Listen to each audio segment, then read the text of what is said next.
questions of why are we doing this? Is it important? Should we just lay back and let the hierarchs run the church, you know, and just do as we're told? You know, you hear it from people. I know I've approached many of them and say, hey, I got my church, I have my priest on Sunday, I don't want to get involved in national politics. Is it important? Well, it's not for us. We're the old generation. We're trying to see what we can pass on to our kids and grandkids. So it is important.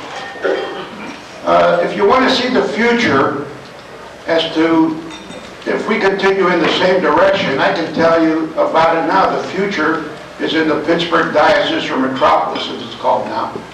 That's my metropolis. I served on the diocesan council. I was one of the 4 on the executive council of Metropolitan Maximus, Bishop Maximus back then, in the years 1999, 2000, 2001. 54 parishes there. You know, it's called the Rust Belt, and it's also the Rust Belt for the church.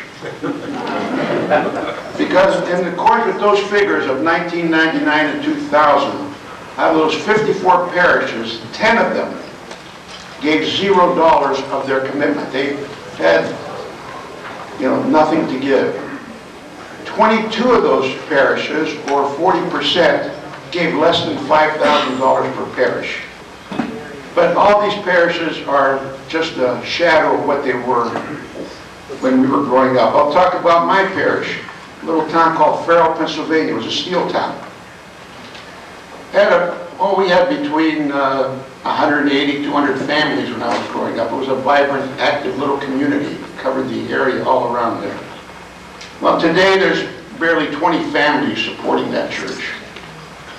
And that parish also points out, and one other thing that's happening that we haven't talked about today, are the priests, the number of priests and the quality of our priests.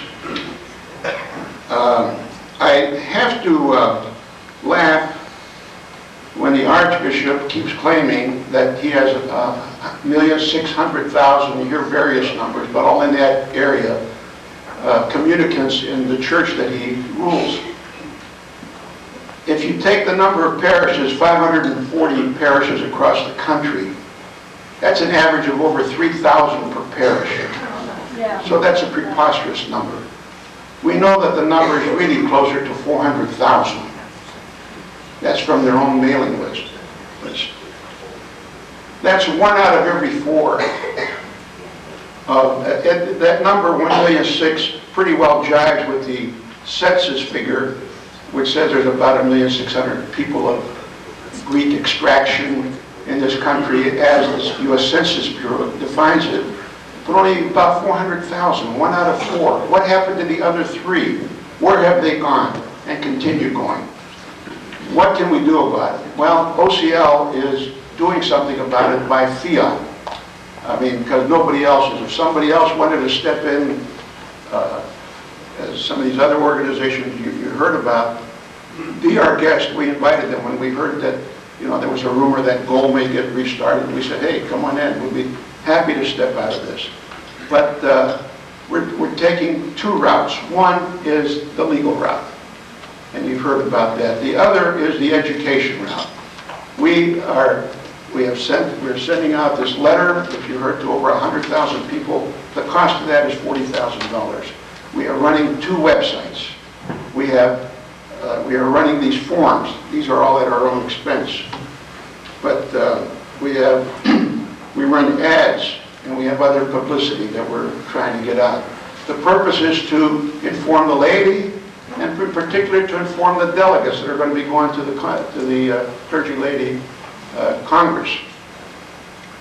Well, this takes money, and you know, I hope that all of you will open up your checkbooks and support this this cause, because we're doing it. We're happy to do it. We think it's needed to be done, but it's going to take more money than we have right now in order to do it. So please be generous. What can you, as an individual, do? 1, join our organization, join OCL, and be kept informed. Open up our websites. Read the websites. Support us financially, I've talked about. Talk about it to your friends in your parishes. Spread the word. Speak out. Don't be timid.